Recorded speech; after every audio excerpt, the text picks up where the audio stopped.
ناظرین، قصص الانبیاء میں آپ کو خوش آمدید کہتے ہیں۔ آج 23ویں سحری ہے اور آج ہم حضرت یونس علیہ السلام پر گفتگو کریں گے۔ حضرت یونس علیہ السلام کو مچھلی والے پیغمبر بھی کہا جاتا ہے۔ آپ جس علاقے کی طرف مبعوث ہوئے اور آپ جس قوم میں پیدا ہوئے وہ قوم عراق کے علاقے بابل و نینوا میں رہتی تھی، جسے کہ موصل کے نام سے بھی یاد کیا جاتا ہے۔ آپ یہ میپ دیکھیے، اس میپ میں آپ کو ایک اسپاٹ نظر آ رہا ہے۔ یہ اسپاٹ دراصل وہ جگہ ہے جہاں پر حضرت یونس علیہ السلام کی پیدائش کے بارے میں بتایا جاتا ہے، اور یہاں پر ہی وہ قوم رہتی تھی جس کی طرف حضرت یونس علیہ السلام مبعوث کیے گئے۔ اس قوم میں دیگر تو بہت ساری برائیاں تھیں ہی، معاشرتی برائیاں تھیں ان کے اندر، لیکن وہی والی بات، پچھلی قوموں کی طرح یہ قوم بھی اللہ وحدہ لا شریک پر ایمان نہیں لاتی تھی، بلکہ ان کے اللہ تعالیٰ کی ذات میں بہت سارے بتوں کو، دیوی دیوتاؤں کو وہ شریک کیا کرتے تھے۔ حضرت یونس علیہ السلام ان کو اس بات سے باز رکھتے تھے، اللہ کی وحدانیت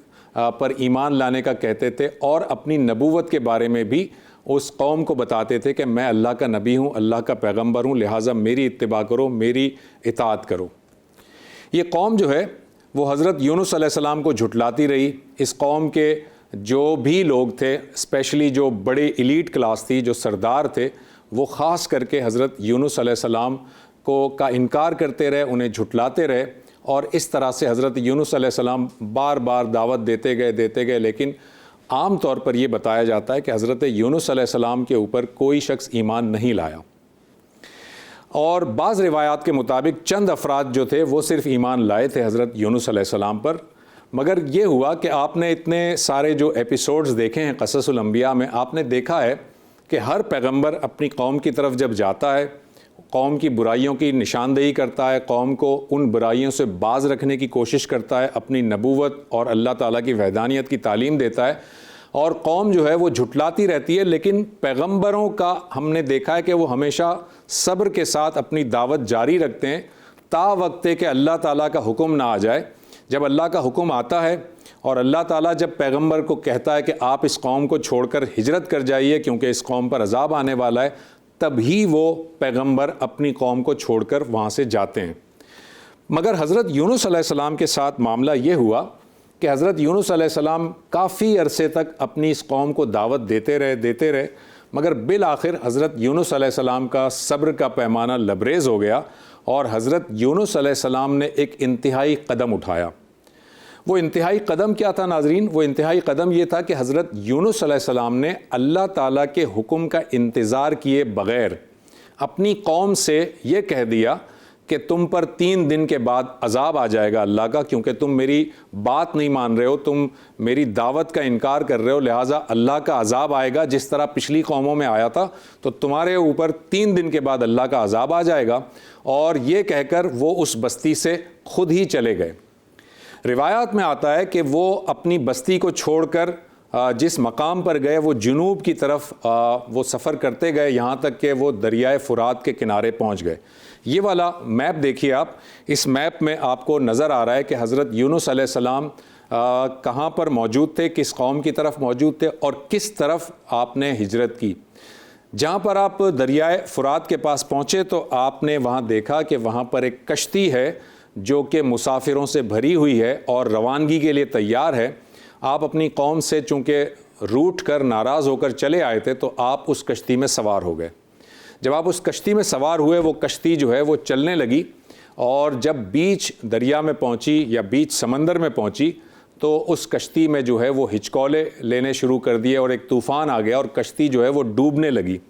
جب وہ ڈوبنے لگی تو وہاں کے مقامی روایات کے مطابق لوگوں نے یہ کہا کہ شاید اس کشتی میں کوئی ایسا غلام سوار ہے جو اپنے آقا سے بھاگ کر آیا ہے، اور اس وجہ سے کشتی جو ہے وہ طوفان میں گر گئی ہے۔ یہ وہاں کی روایات تھی۔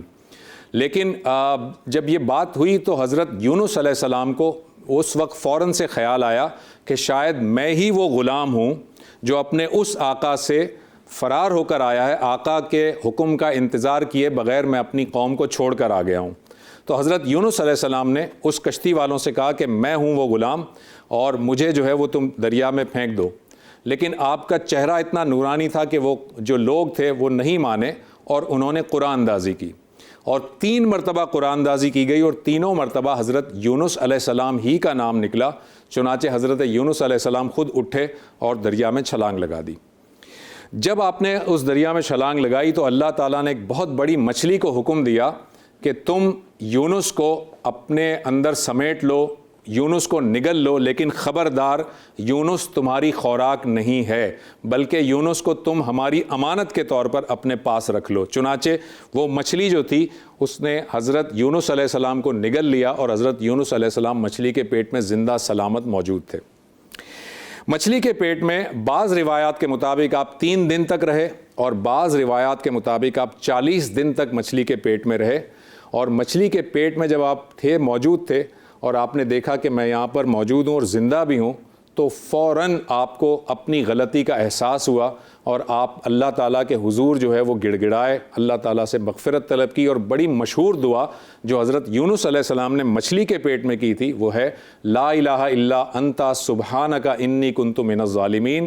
بے شک تو ہی معبود ہے، تو ہی پروردگار ہے، بے شک تو پاک ہے اور میں ہی ظالموں میں سے ہوں۔ اور آپ دیکھیے کہ یہ وہ آیہ مبارکہ ہے جس کو عام طور پر ہم جو ہے وہ مختلف مجالس کے اندر ورد کے طور پر پڑھتے ہیں، اس کی مجالس سے منعقد کرتے ہیں، اور اس آیت کے فوراً بعد جو قرآن مجید کی آیت ہے وہ یہ ہے فَاسْتَجَابَ لَهُ وَنَجَّيْنَاهُ مِنَ الْغَمِّ،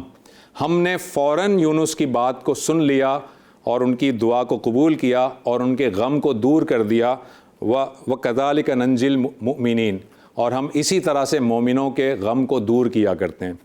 لہٰذا ہمارے اسکالرز یہ بتاتے ہیں کہ یہ آیہ مبارکہ بڑی اہمیت کی حامل ہے، اور جب بھی کبھی آپ کو یہ احساس ہو، ندامت ہو، شرمندگی ہو، آپ کو گناہوں کا بوجھ لگے تو اس آیت کا ورد کرنا چاہیے، لا الہ الا انت سبحانک انی کنت من الظالمین۔ اس آیہ مبارکہ کے پڑھنے کے بعد اللہ تعالیٰ نے مچھلی کو حکم دیا کہ تم جو ہے صحیح سلامت یونس کو کنارے پر ڈال دو۔ لہٰذا میں نے جیسے کہ کہا تھا کہ بعض روایات کے مطابق 40 دن آپ مچھلی کے پیٹ میں رہے، تو 40 دن کے بعد مچھلی نے آپ کو زندہ سلامت کنارے پر اللہ تعالیٰ کے حکم سے ڈال دیا۔ اب آپ ایک بات اور غور سے سن لیجئے، قرآن مجید ہی میں لکھا ہے لَلَبِثَ فِي بَطْنِهِ إِلَى يَوْمِ يُبْعَثُونَ، اللہ تعالیٰ کہہ رہے ہیں قرآن مجید میں کہ اگر یونس علیہ السلام مچھلی کے پیٹ میں ہم سے یہ دعا نہ کرتے تو قیامت کے دن تک ہم انہیں مچھلی کے پیٹ میں رکھتے، قیامت کے دن تک، لَلَبِثَ فِي بَطْنِهِ إِلَى يَوْمِ يُبْعَثُونَ۔ اس کا مطلب یہ ہوا کہ اللہ تعالیٰ جو ہے وہ بہت مہربان ہے اپنے بندوں پر، اور جیسے ہی حضرت یونس علیہ السلام نے یہ دعا کی تو اللہ تعالیٰ نے مچھلی کو حکم دیا کہ وہ کنارے پر ان کو چھوڑ دے۔ اب حضرت یونس علیہ السلام کنارے پر تو آ گئے، لیکن چونکہ مچھلی کے پیٹ میں اتنے روز آپ رہے تھے، لہٰذا آپ کے جسم کی جو کھال ہے، جو اسکن ہے، وہ بہت ہی عجیب سی گل سی گئی تھی، نرم ہو گئی تھی، جس طرح کہ عام طور پہ جب پرندوں کے بچے پیدا ہوتے ہیں تو ان کی کھال بہت نرم سی ہوتی ہے، گویا آپ بہت ہی کمزور تھے، بہت لاغر ہو گئے تھے۔ بعض روایات میں آتا ہے کہ ایک جنگلی بکری جو ہے وہ آتی تھی آپ کے پاس، آپ اس سے دودھ لیتے تھے اور دودھ جو ہے وہ نوش فرماتے تھے، لہٰذا آپ کچھ عرصے تک وہیں پر رہے۔ اور اب دوسری جانب دیکھیے، دوسری جانب یہ ہوا کہ جس قوم کو چھوڑ کر آپ آ گئے تھے اور قوم کو آپ نے یہ کہا تھا کہ 3 دن کے بعد تمہارے اوپر عذاب آ جائے گا، آپ کو پتہ ہے کہ اللہ تعالیٰ نے عذاب کا ارادہ نہیں کیا تھا، نہ ہی اللہ تعالیٰ نے عذاب کا فیصلہ کیا تھا، بلکہ حضرت یونس علیہ السلام غصے میں قوم کو اپنی طرف سے یہ کہہ کر آ گئے تھے، لہٰذا اللہ تعالیٰ یہ بھی نہیں چاہتا تھا کہ ان کے پیغمبر کی بات جھوٹی ثابت ہو جائے، اور اللہ تعالیٰ یہ بھی نہیں چاہتا تھا کہ اس قوم کو عذاب دیا جائے، کیونکہ اس قوم کے اندر ابھی ایمان کو حاصل کرنے کی رمق باقی تھی۔ لہٰذا اللہ تعالیٰ نے اپنے پیغمبر کی اس بات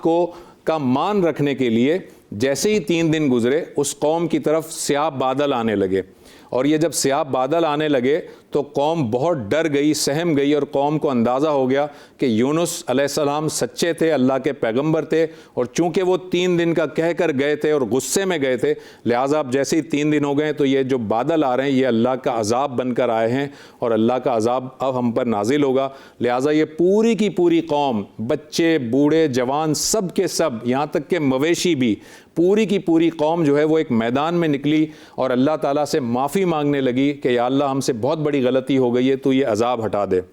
اب آپ دیکھیں اللہ تعالیٰ نے اپنے پیغمبر کی مان بھی رکھا، عذاب کے ایک طرح سے اثرات آنے لگے، اور اللہ تعالیٰ نے چونکہ اس قوم پر عذاب کا فیصلہ نہیں کیا تھا، لہٰذا جیسے ہی یہ قوم استغفار کرتی ہوئی میدان میں آئی تو اللہ تعالیٰ نے وہ عذاب ٹال دیا۔ روایات میں آتا ہے کہ یہ واحد قوم ہے، حضرت یونس علیہ السلام کی ایک واحد قوم ہے جس پر عذاب کے آثار آئے اور استغفار کے بعد عذاب ٹل گیا، ورنہ کبھی کسی قوم پر بھی عذاب کے جب آثار آتے ہیں تو عذاب برس کر رہتا ہے، عذاب نازل ہو کر رہتا ہے، مگر اس قوم پر اللہ تعالیٰ نے عذاب ہٹا دیا۔ اب جب یہ عذاب ہٹ گیا ناظرین، تو پھر حضرت یونس علیہ السلام کی یہ قوم اس فکر میں ہوئی کہ حضرت یونس علیہ السلام ناراض ہو کر چلے گئے ہیں اور وہ اللہ کے نبی ہیں، انہیں ڈھونڈا جائے۔ تو چنانچہ قوم کے کچھ لوگ آپ کو ڈھونڈنے کے لیے نکلے، اور جب آپ کو ڈھونڈتے ڈھونڈتے وہ فرات کے کنارے پر پہنچے تو حضرت یونس علیہ السلام وہاں پر موجود تھے، جو کہ اسی کنارے پر تھے اور جو اس طرح سے زندگی گزار رہے تھے جیسے کہ میں نے آپ کو بتایا تھا۔ لہٰذا وہ قوم آپ کو منا کر، آپ سے معافی مانگ کر آپ کو دوبارہ لے آئی، اور حضرت یونس علیہ السلام پھر اسی قوم میں رہے، ان کو تبلیغ کرتے رہے، اور اس کے بعد آپ کا وہیں پر وصال ہوا۔ آپ کے مقبرے کے بارے میں جو روایات ہمیں ملتی ہیں وہ بعض جگہ پر 2 اور بعض جگہ پر 3 روایات ملتی ہیں، لیکن میں آپ کو 1 بائی 1 چیزیں بتاتا ہوں۔ ایک مقبرہ آپ کا بتایا جاتا ہے جو شام کے علاقے میں ہے، یہ آپ پکچر دیکھیے، یہ مقبرے کا اندرونی منظر ہے، یہ سیریا میں ہے، اور اس کی اگلی پکچر دیکھیے، یہ ہے وہ مقبرہ جو حضرت یونس علیہ السلام کا مقبرہ بتایا جاتا ہے۔ دوسری روایت کے مطابق آپ کا جو مقبرہ ہے وہ فلسطین میں ہے، اور فلسطین میں آپ یہ والی پکچر دیکھیے ناظرین، یہ پکچر مسجد یونس کہلاتی ہے، مسجد یونس جو کہ فلسطین میں ہے۔ اور اس کی اگلی پکچر اب آپ دیکھیے، یہ مسجد کا گیٹ ہے، اور اس گیٹ پر ایک تختی لگی ہوئی ہے۔ اگر آپ اس تختی کو غور سے دیکھیں تو اس پہ لکھا ہوا ہے مسجد یونس علیہ السلام، یعنی کہ یونس علیہ السلام سے منسوب یہ مسجد ہے۔ اب آپ کو میں تیسری پکچر دکھاتا ہوں، اس پکچر کو دیکھیں، یہ حضرت یونس علیہ السلام کے مقبرے کی جالی ہے، اور اس کے اندر مقبرہ موجود ہے۔ اگلی پکچر دیکھیے، یہ ہے وہ مقبرہ جو حضرت یونس علیہ السلام کا مقبرہ کہلاتا ہے، اور اس کے اوپر چادر لگی ہوئی ہے، اور اس چادر پہ لکھا ہوا ہے لا الہ الا انت سبحانک انی کنت من الظالمین، یعنی وہی والی دعا لکھی ہوئی ہے جو حضرت یونس علیہ السلام نے مچھلی کے پیٹ میں دعا کی تھی اللہ تعالیٰ سے۔ اب آپ کو تیسرا مقام دکھاتے ہیں، یہ تیسرا مقام عراق یا موصل کا ہے، موصل کا علاقہ ہے۔ اس کے بارے میں